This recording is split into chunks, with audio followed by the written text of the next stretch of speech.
What's up, guys? Welcome back. It's day 4. It's shoulders and triceps.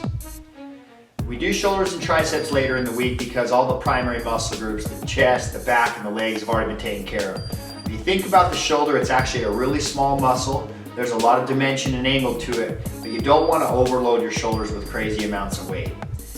This round, we're going to start off our shoulders, after stretching of course, with a front military press. I use the barbell because again, you're standing, it's incorporating a ton of core muscles from your neck to the middle of your stomach, your torso, your obliques, your lower back, even your legs. Everything's incorporated to keep that bar straight up and down and keep you from balancing and falling forward or back.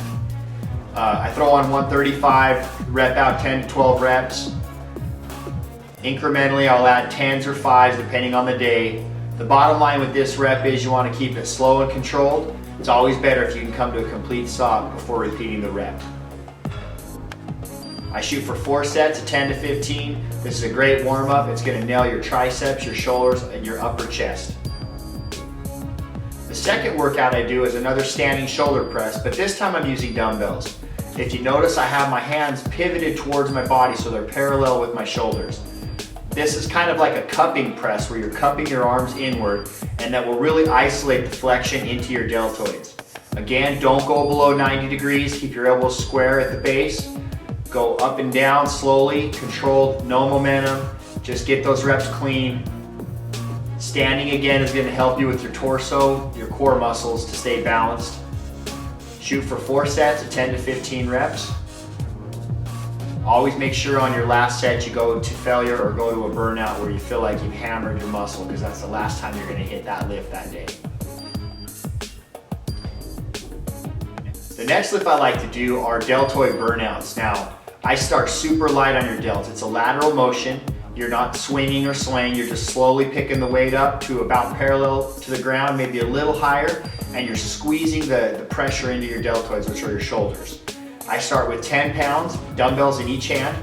I usually do 30 to 40 reps just to warm up and get the muscles moving. I'll go up to 15 pounds, do as many as I can, usually 20, 25.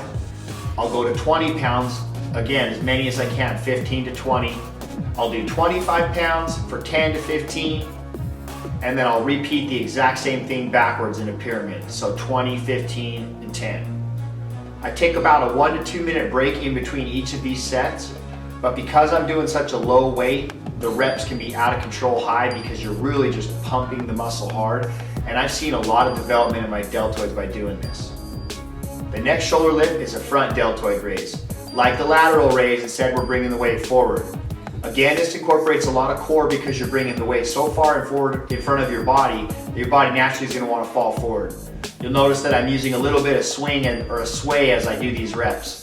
That's not a bad thing. I probably should slow down a little bit. The bottom line is when you have the weight that far in front of your body, you're naturally going to lean and sway forward. So keep it slow, keep it controlled, focus the pressure on the shoulder muscle itself. You're going to flex your chest really hard and keep your abs tight and flexed throughout this workout. Again, you're going to reinforce a ton of core muscles because you're working this standing.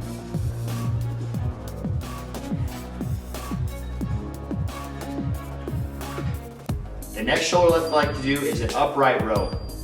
Upright rows are really effective because you're pulling the shoulder up and back, and you're also squeezing it at the top, so you're working it from the front of the anterior deltoid to the rear.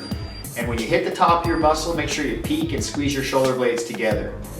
Go slow and controlled. Pull vertically from a straight arm position up to about your chin or your Adam's apple. Again, at the top of your rep, lock those shoulders back as hard as you can and try to pinch them together. That will help to focus the flexion on the back of your shoulders. Again, we're trying to work the muscles from all angles. Shoot for 4 sets of 10 to 15 reps.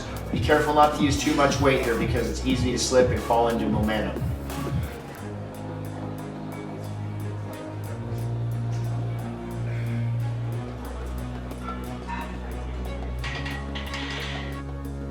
The last shoulder lift we're going to do is focus on the rear deltoids. It's a reverse fly, and if you notice, my palms are down. If you have your palms facing each other, then you're actually hitting more of your back, whereas if your palms are down, it drives the muscle groups along the back of your arms into the rear of your deltoids. Set a weight that you can get all the way back and pretend there's a tennis ball between your shoulder blades. And as you slowly straight arm back, make sure you try to squeeze your shoulders together and push that tennis ball out.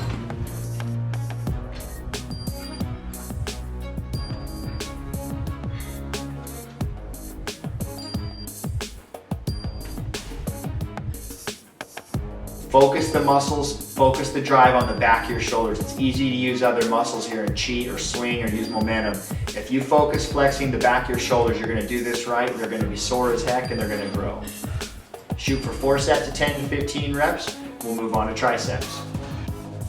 Now we've already hit our triceps with some of these pressing mode movements, so I jump right into some pretty aggressive moves. They're already stretched.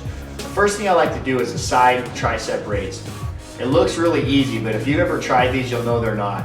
Just lay sideways on the bench, pivot on your hip, put your arm tight into your armpit against your chest. Use your down arm to either hold onto your shoulder or brace your elbow. The bottom line is you're pressing with your uphill arm. Keep your legs off the bench as much as possible and just try to drive, just like a push-up, but from the side. Focus all of the pressure into your tricep and try to drive as much blood and flexion as you can into your tricep as you execute these reps. Go to failure on both sides. I can usually get about 10 to 15 reps. I roll over and then I repeat with the opposite arm on the opposite hip. This is a great way to get your triceps solid, just like a push-up, but a lot more difficult because you're isolating it to a single arm movement. The next tricep lift I recommend are called skull crushers.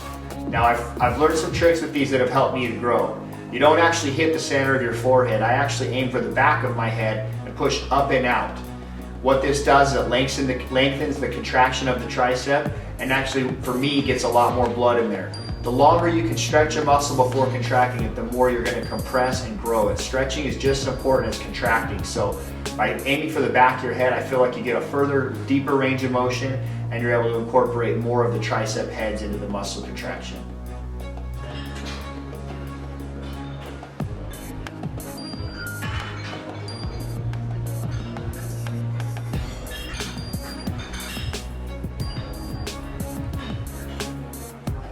This is a great lift. Don't go too heavy because obviously it's dangerous. I keep my legs off the ground like I typically do just to add a little bit more tension to the core. Aim for 4 sets at 10 to 15 reps.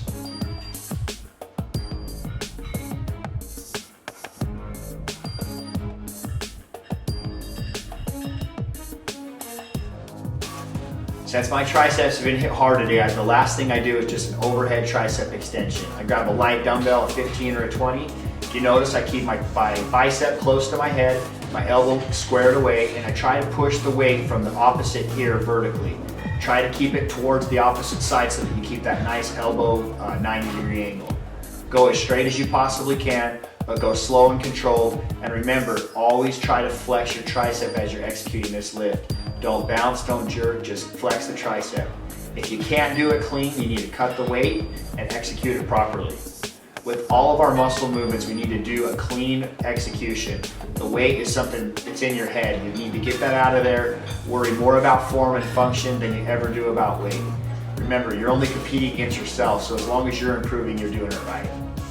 That's it for shoulders and tris. Tomorrow is day 5. Like I said before, it's your day. Do whatever you want. You can incorporate any workouts from this week you feel necessary.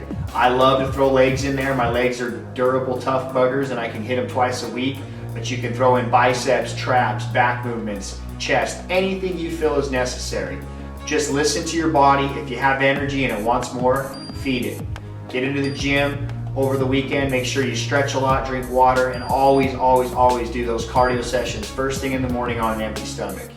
If you have any more questions, go to zacgriffith.com/train. I got a ton of videos just like this, and obviously we have the round 1 series as well. Thanks again. Yes, sir. Dad and Meth in the building.